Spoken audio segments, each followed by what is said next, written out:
Bonjour, Namaskar. Ce serviteur est heureux de partager avec vous aujourd'hui un extrait du Kevalia Navanita, le nectar de la libération, un des livres préférés de Sri Ramana Maharshi.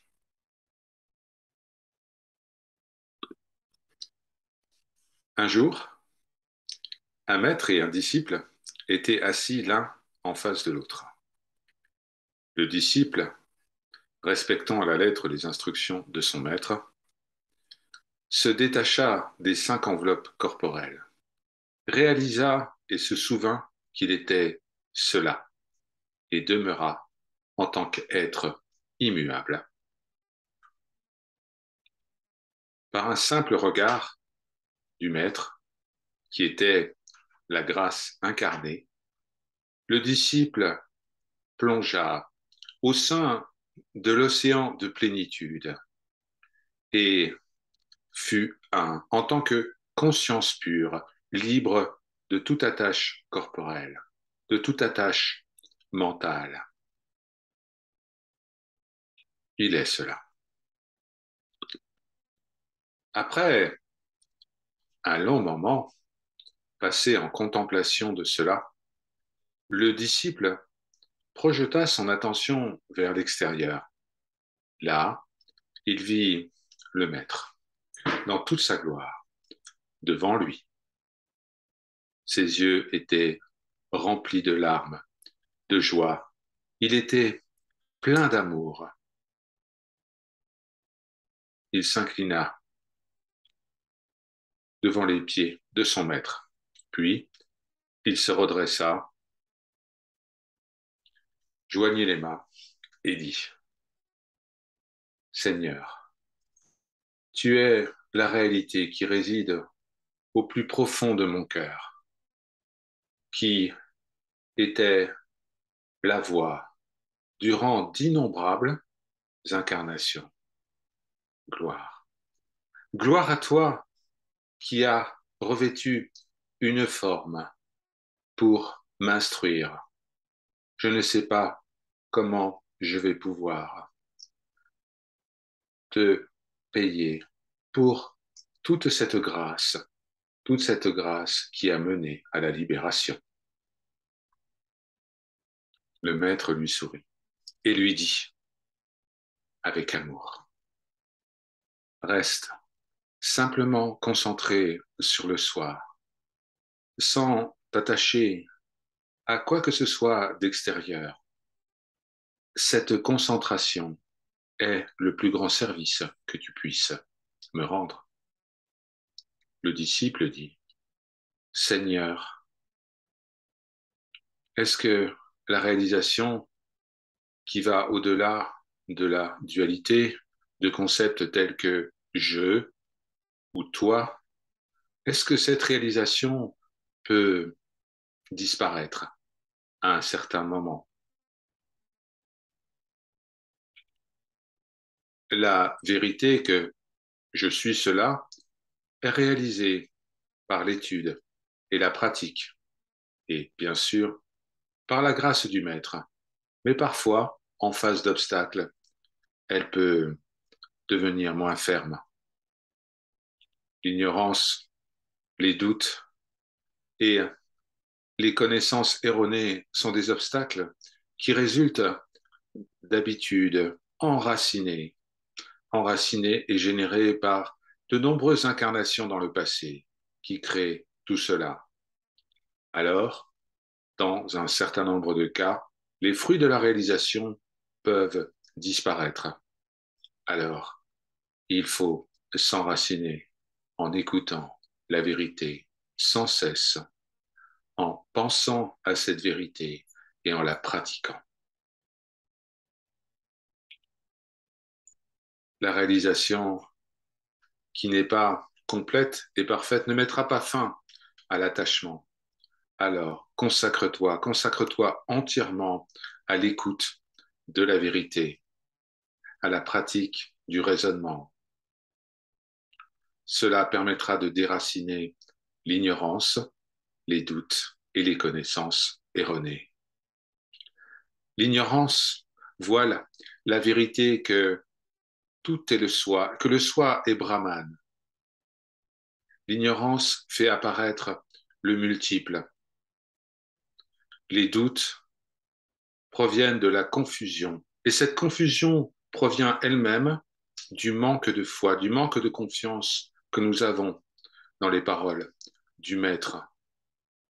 L'illusion que ce monde intemporel, que ce monde transitoire est une réalité, eh bien, tout cela est une fausse connaissance. C'est ce que disent les sages.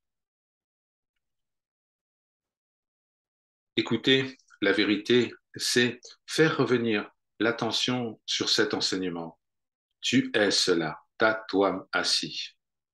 Le raisonnement, c'est l'investigation rationnelle des significations des textes qui sont étudiés. La méditation et la concentration sur un seul point, l'être. Si tu fais cela tous les jours, tu parviendras à la libération. La pratique doit être maintenue tant que le sens de ce qui connaît et ce qui est connu perdure. Après cela, plus aucun effort n'est nécessaire, demeurant en tant que conscience pure et éternelle, immaculée comme le ciel, le firmament, et libéré de son vivant, ce sage vivra éternellement en tant que cela, même après la perte du corps physique. Les connaissants de Brahma, les connaissants du soi, les gyanis, qui par une pratique continue ont obtenu la réalisation claire de Brahman, cela, quelle que soit leur activité apparente et extérieure, quelle que soit leur position dans la vie, quel que soit le stade où ils se trouvent, eh bien, ceux-là peuvent vivre tout en étant fermement attachés à l'état suprême. Si des passions surgissent, elles disparaissent instantanément et elles ne peuvent souiller durablement le mental des connaissants du soi qui vivent en société, mais qui en sont détachés comme une fleur de lotus est imperméable à l'eau sur laquelle elle évolue. Ils sont semblables à des ignorants, ils ne montrent pas leur connaissance du soi et ils demeurent silencieux grâce à l'intensité de la plénitude intérieure. Le karma prarabdha, le destin qui donne des fruits dans cette incarnation, est différent en fonction du parcours des visages du soi. Alors, les objectifs, les circonstances, les événements vont être différents entre connaissants du soi, mais tous sont libérés, déjà, toujours, ici et maintenant. Ils peuvent s'engager dans des pénitences, ils peuvent faire du commerce, ils peuvent diriger un royaume ou simplement se comporter comme des moines mendiants, des sadhus. Ils ne pensent pas au passé ou au futur, ils acceptent tout ce qui se produit. Ils ne se demandent pas ce qui se passe parce que tout est parfait. Ils ne font pas la distinction entre ce qui semble être le mal ou le bien. Ils sont toujours la présence immuable.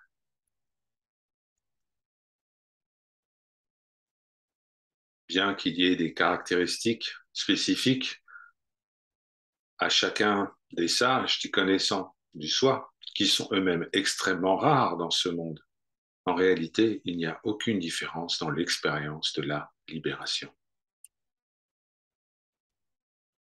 Quel peut être le bénéfice de la contemplation continue de l'être, le samadhi? le connaissant du soi qui apparaît actif extérieurement, qui semble porter le poids des souffrances et des ennuis, eh bien, celui-là est exactement le même que le sage qui semble totalement impassible face à tout ce qui semble se produire.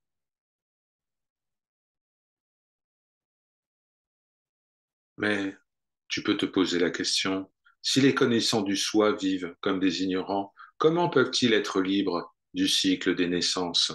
Et comment leur ignorance s'est-elle dissoute? Le firmament. Le firmament omniprésent demeure immaculé par quoi que ce soit.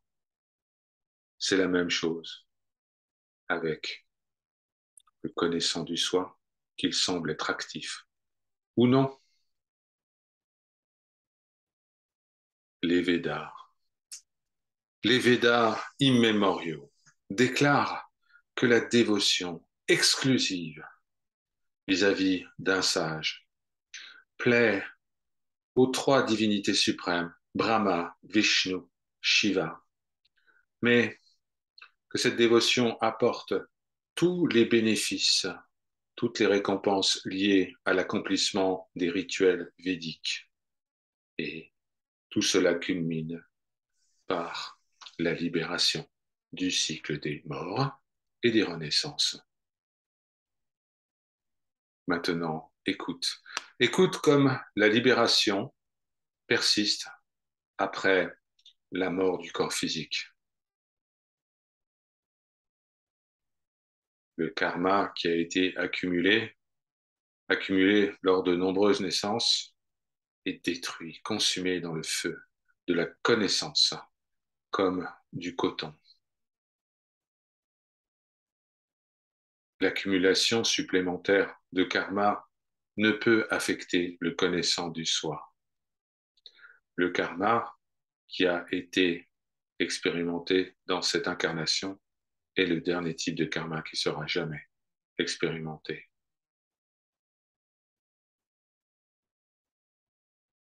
Comment les mérites et les malédictions qui résultent du karma expérimenté dans cette vie, comment cela se transforme? Eh bien, les ennemis héritent du mauvais karma, du connaissant du soi, et ses fidèles héritent de son bon karma. L'ignorance. L'ignorance est réduite en cendres dans le feu de la connaissance. Le corps physique devient un cadavre, immanquablement, eh bien, comme une goutte d'eau qui tombe sur un fer chauffé à blanc. Le corps subtil lui-même est dissous dans le soi en tant que substrat des trois corps de manifestation, et il demeure un en lui-même. Dès qu'un pot est brisé, l'espace qui était contenu dans ce pot, eh bien, fusionne avec l'espace environnant. Il devient totalement un avec cela. De même, lorsque la limite du corps a disparu, le libéré vivant, le Jivan Mukta, retourne à l'état naturel, éternel, libre de toute limite, cet état de libération, libre de tout commencement, de tout milieu et de toute fin, de l'extérieur comme de l'intérieur.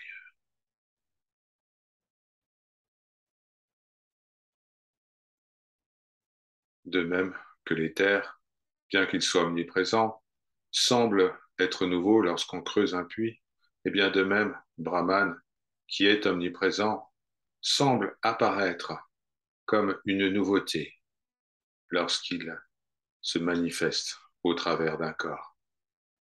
En réalité, il n'y a que le soi.